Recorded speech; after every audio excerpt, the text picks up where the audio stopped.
पुन्हा एकदा जातोय आपण वर्षा निवासस्थानी मुख्यमंत्र्यांच्या जिकडे पोहोचले होते देवेंद्र फडणवीस काळजीवाहू मुख्यमंत्री एकनाथ शिंदेंच्या भेटीला आणि ही भेट संपली आहे। ही भेट घेऊन आता देवेंद्र फडणवीस यांचा ताफा रवाना होतोय। तेव्हा देवेंद्र फडणवीस वर्षा बंगल्यावरनं रवाना झालेत। या दोघांची भेट झालेली आहे। आता या भेटीमध्ये नेमकं काय चर्चा झाली आहे पाहणं महत्त्वाचं असेल। मात्र देवेंद्र फडणवीस आता वर्षा निवासस्थानावरून रवाना झाले। त्याची ही दृश्य आहेत। देवेंद्र फडणवीस वर्षा निवासस्थानामधनं बाहेर पडलेले आहेत।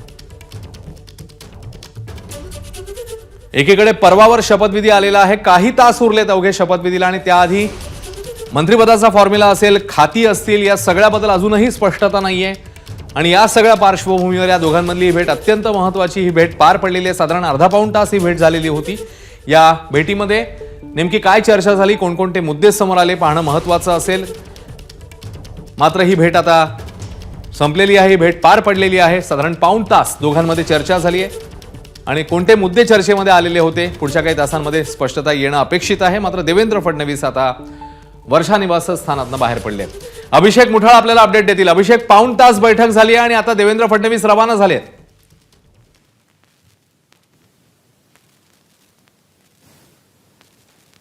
निवासस्थानावरून निघाले देखील आहेत। एकूणच पाऊण तास ही संपूर्ण बैठक जी आहे ती झाल्याचं आपल्याला पाहायला मिळतं आहे।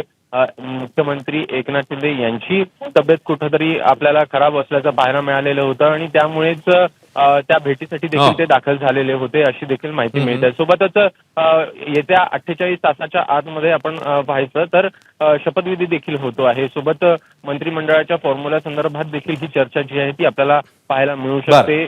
16 जागांसंदर्भात मागणी आपल्याला शिवसेनेकडनं होताना पाहायला मिळालेली होती आणि त्यामुळे त्या संदर्भात देखील कुठेतरी नाराजी आहे अशी देखील चर्चा आपल्याला होताना पाहायला मिळालेली आहे। आणि त्यामुळेच एकूण गिरीश महाजन असतील हे देखील भेटायला गेलेले होते।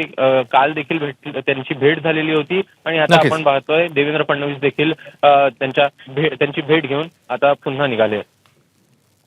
खरंय, त्यामुळे या भेटीमधून नेमकं काय समोर येत आहे, फलित काय आहे, कोणकोणते निर्णय झालेत पाहणं महत्त्वाचं आहे। अभिषेक, धन्यवाद या सगळ्या माहितीबद्दल।